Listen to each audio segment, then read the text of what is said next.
Hello everyone, it's Patricia Warby of Alchemy Therapies here, and I want to talk today about psychosensory tools for healing. Now, I've touched on this in a few videos before.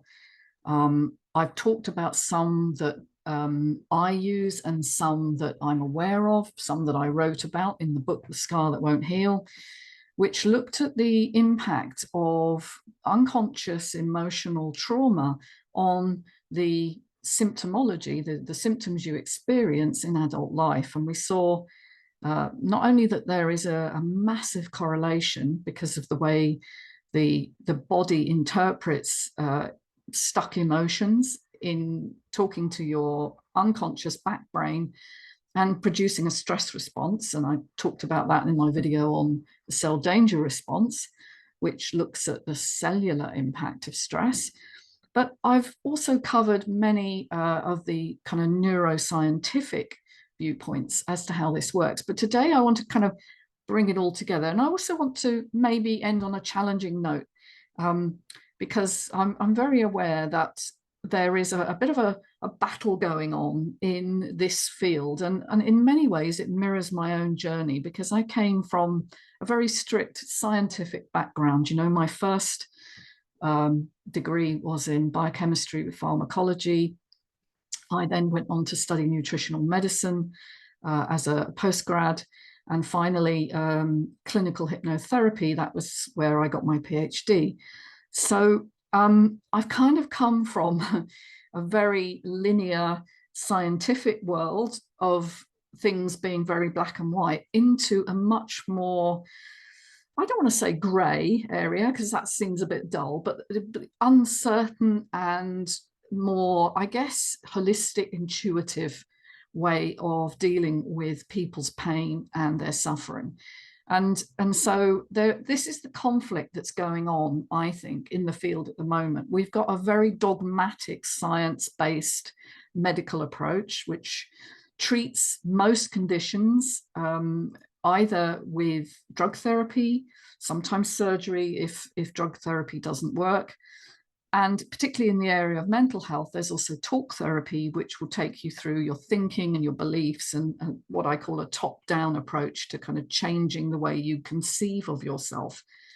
Now, these are very important and necessary approaches, and they've been very well researched because drug therapy in particular is patentable and therefore makes a lot of money for the pharmaceutical companies that develop it. Generally, there are a lot of failures, has to be said. I worked in clinical trials for a number of years, and I remember that there were many that didn't make the grade. You know, Alzheimer's particularly has proved very, very difficult to find effective drug treatments. But we have this model that everything is concrete, it's very linear, and therefore healing is based on finding the right molecular chemical that will change the biochemistry of the body to right the wrong and reverse the symptoms. So it's very, very symptom based. It's very left hemisphere, very grasping, very kind of, yeah, logical. And that's where I've come from. And then there is the much more intuitive right brain, open awareness, heart-based approach to healing, which I have come into whilst not leaving my scientific brain behind. I think we have to understand that healing is a process of working these two together. And I really think the holistic side, holism, by the way, comes from the same derivation as healing and wholeness. It's a very interesting word, but it's been very degraded over time. People tend to sort of, critique holistic therapies as being a bit unscientific, untested, and in some cases they are, it's true. But that doesn't mean they're not effective. It just means the backdrop, the kind of scientific experimentation has not been done. And that's largely because it doesn't make money. We are in a capitalist model. And so, you know, nothing that gets done, if it doesn't make money, is going to last, you know. So we have what I call the psychosensory tools for healing. And in that, I include things like EFT, or tapping, which you may have come across, where you tap on certain points on the body. Now, I was very skeptical of EFT. I'm going to be really honest with you. I came from, a clinical background. No one had ever explained how that might work. They said there were, quote unquote, energy centers on the body, and not having come from a traditional Chinese medicine approach, I didn't really know what they were. I now know that there are huge nerve plexi in the head, neck, and face, which seem to correspond with the nerve endings of extreme electrosensitivity. That's the scientific explanation. Okay, so I like that because that unifies my left and right brain. I can actually understand why that might stimulate, and in particular stimulate the vagus nerve, which that you've got two, a ventral and a dorsal vagus nerve. One is more above the diaphragm and one is more below, and that's your dorsal. And the ventral vagal is really all about orientation and safety, because developmentally a child will need to gaze at mother and be held by her and smell her, and that's what gives our bodies a sense of safety, and being held and touched, of course, is a vital part of that. So EFT works primarily by stimulating touch electrochemically, as does something called havening, which I talked about before. And then there's EMDR, which uses eye stimulus movements to stimulate memory, in particular traumatic or implicit memory. I talked about that last week. But what the important thing about these is that they use a bottom-up approach. So they're looking at stimulating emotional feelings related to experiences you've had in the past, which have formed the beliefs that you have about yourself, which are largely unconscious.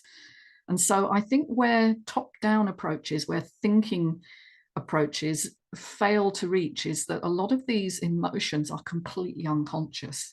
You may be very highly driven, for instance, highly successful, high achieving, as I am, and believe yourself, therefore, to have no sense of shame or negativity in you, but your unconscious process may say you'll never make it. You're just showing yourself up. You're going to fail at some point. And these unconscious beliefs are instilled from experiences you had in childhood, usually. And so there's a great deal of difference between our conscious awareness of who we are and our unconscious awareness, what we might carry inside us as the truth, if you like, of who we are. And unfortunately, these body-based sensory beliefs based on things that you learned when you were a child do tend to be much more powerful. Okay, so where I think psychosensory therapy really benefits is that it approaches it from this bottom-up awareness and seeks to change these unconscious belief systems based on memories of things that happened to you, usually attachment wounds years and years ago, sometimes even at your birth. So I like psychosensory approaches because they give a little bit more room for the spontaneity of healing. Now, healing is a process, it's not a destination. And I really want to encourage people to stop thinking of it in a linear fashion, because that's what medicine teaches. So if you've got your input and your output, and there are a series of stages along the way, and all we need to do is follow a certain set of protocols. We do certain things in a certain order and we'll get the output at the end. And that's certainly what most people believe healing is. You take a pill, you get healing, but healing is not really about that. Alleviation of symptoms may well be, but the symptoms are the output of an underlying imbalance in the system. And if we look at it that way, the alleviation of symptoms is not equated to healing. It's not the same. It's like taking, I don't know, if you've got on your dashboard, a warning sign, and you just disconnect the dashboard and say, well, I've healed that, that's the problem sorted. That's kind of the equivalent of what we're looking at here. And so the kinds of approaches I really like are where there's a little bit of, dare I say, magic involved. There's this strange moment where everything connects. where the belief systems, the experiences of that person, their kind of self-imposed limitations just kind of drop away or are reconfigured in some way. And you kind of see it on their face, in their posture, you see the shift. And that really isn't something that medical practice trains people in. It really makes doctors into technicians.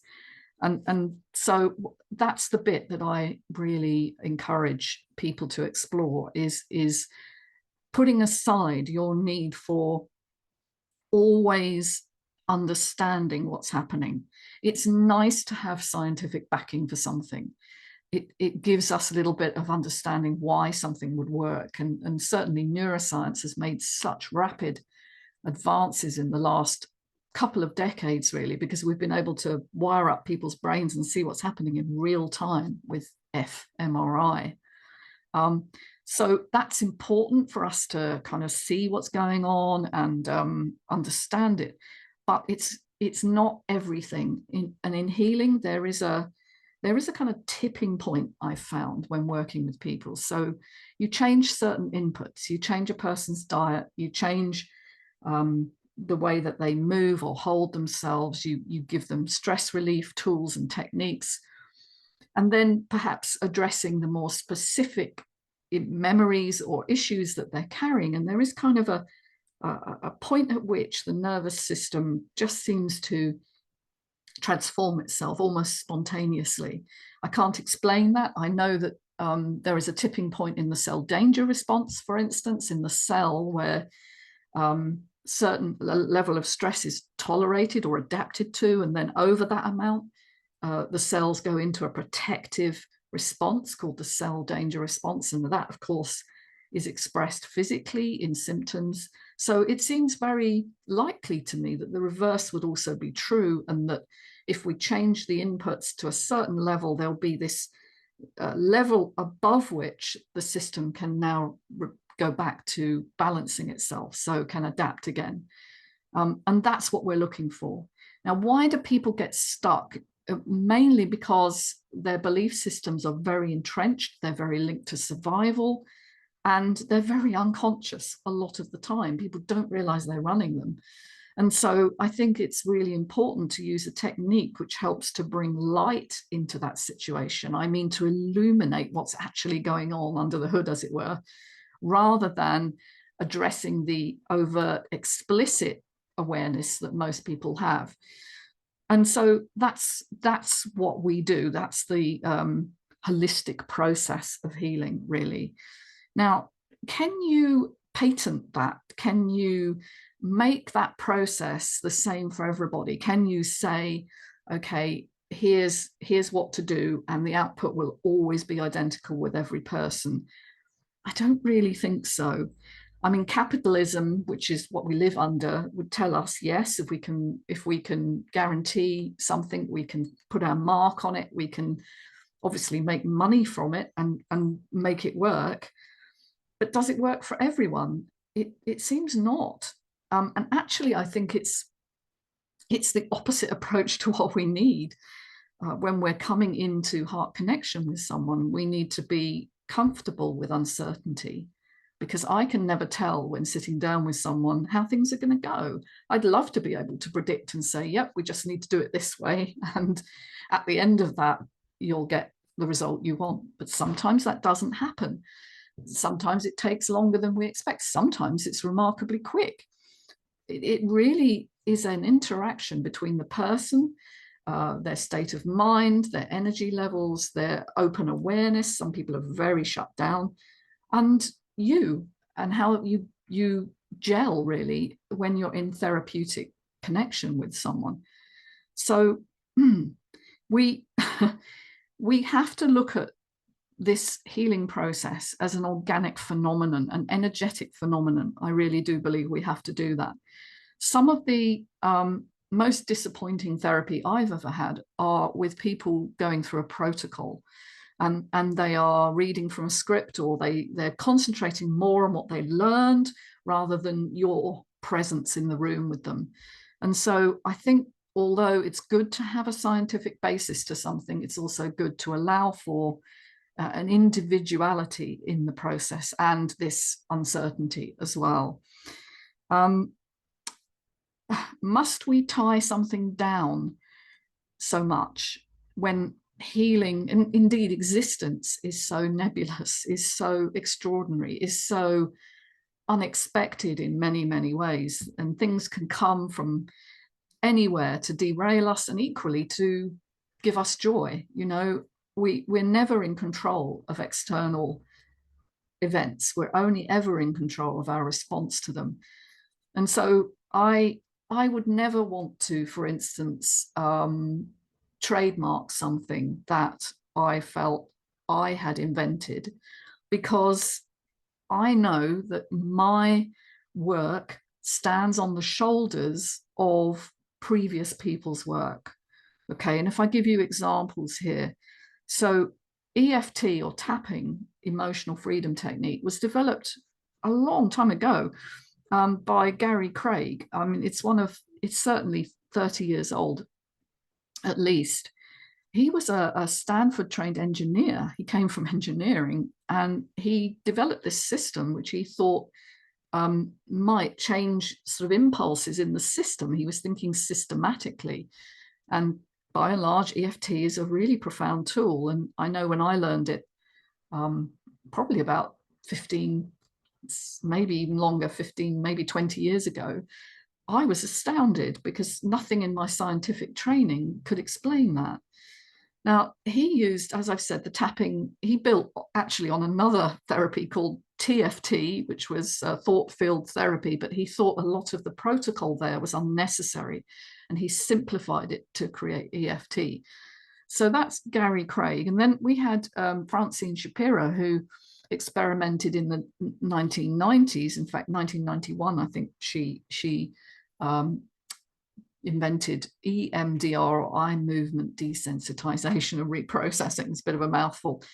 And she wondered if movements of the eyes could simulate memory, stimulate memory into resolving itself in new ways, because she had noticed walking in the woods one day after a very difficult cancer diagnosis, very shocking situation for her, that coming back she felt calmer, and she experimented with that. And so she coined the term EMDR. She's since said she would probably call it something else because it's a little bit unwieldy. And that seems to have been thoroughly researched now and brought into the mainstream. It's become part of clinical treatment for people with PTSD and other forms of trauma. And both of those things actually share something in common, where they establish a before and an after with a subjective unit of distress. So you ask the client, when you think or remember that situation, how strong does it feel, 0 to 10, where 10 is the strongest? And you get that measurement before, then after you've done whatever treatment you're going to apply. And so they have a couple of similarities, even though one uses touch and the other uses eye movements. And then, of course, there's havening, invented by brothers Ronald and Stephen Rudin in the early sort of teens, the 2000s, so 2011, 2012. He's a US doctor and neuroscientist. He was actually an organic chemist as his first degree, interestingly. And he really wanted to establish the underlying neurobiology and find out why touch was so profound. And of course, he kind of looked at it that touch stimulates a release of hormones, serotonin, oxytocin, and also the delta waves in the brain, which he has sort of looked at, and you can actually track that now on a phone app and see the different wave patterns in your brain, and it certainly seems to be the case, although there is unfortunately not yet a huge wealth of research, but it's coming, and you can find it on havening.org, which is a really good website. And, you know, all of them seem to use a response in the body to a psychosensory input. So a sensory sight, sound, or touch input there's also actually hearing, which I haven't talked about much, but you can do brainwave alterations with something called binaural beats, which is where you have a different frequency in each ear. So they all use a sensory input to change the output, a conditioned response like a phobia or a fear. And it seems very immediate and permanent as far as I can see. Now, if it doesn't work for you initially, it may be that there are other aspects to the memory that need to be addressed. And it's worth exploring that with a therapist. It could also be that you're not in the right frame of mind at this point. Maybe you're not openly aware or willing to go to places that trouble you. And I think that's often the case with people who come for therapy. They may come for reasons of they want to fix it and get to the end point, and that's the wrong awareness. Unfortunately, I find many people who are highly driven A types come with that kind of expectation. They just want to get it fixed. You kind of have to be absolutely willing to go to places that are painful, but only temporarily. And once you've been there and evoked the feeling, most of these psychosensory therapies then ask you to clear your mind, because you don't want to be re-evoking and re-traumatizing yourself. You want to be able to let it go and then just concentrate on the distraction or alternative stimulation, which is kind of rewiring the neuronal connections. So we understand that there are new methods here for people to learn a new conditioned response, if you like. Looking at a phobia. So a phobia is usually imprinted because something overwhelmed and scared you. It could be throwing up, emetophobia. It could be going out into public, agoraphobia. It could be a fear of driving or bridges or clocks. It could be anything that at some point has got laid down as an implicit memory of threat in your brain. And what we want to do actually is, we can't change the event that happened, but we can change the emotional response. So we de-link those two. And that's what we're doing. And the question's often been asked, can you do it with cravings, for instance? Well, Ronald Rudin wrote a fantastic book called The Craving Brain. I mean, this was his first book before The Past is Always Present. And yes, he said that these conditioned responses can be absolutely de-linked. And indeed, I've had that experience myself with tapping, which I did on my overwhelming conditioned response to eating certain sweets or chocolates. Now, as a kid, often we're given a lot of positive reinforcement that sweet things are a treat and they are pleasurable. And that certainly happened in my childhood. And what I wanted to do was kind of stop that from happening, because it was causing me to overeat and eat things that weren't good for me. And just 2 rounds of EFT after sniffing, we use smell, in fact, sniffing my favorite sweet treat, I found actually after doing it, I no longer had the craving, and I've never eaten them since. It's very astonishing when you realize that most of the things that we do are emotional, and they have these kind of memory-based basis for the behavior. So I want you to explore the ideas that I'm presenting here.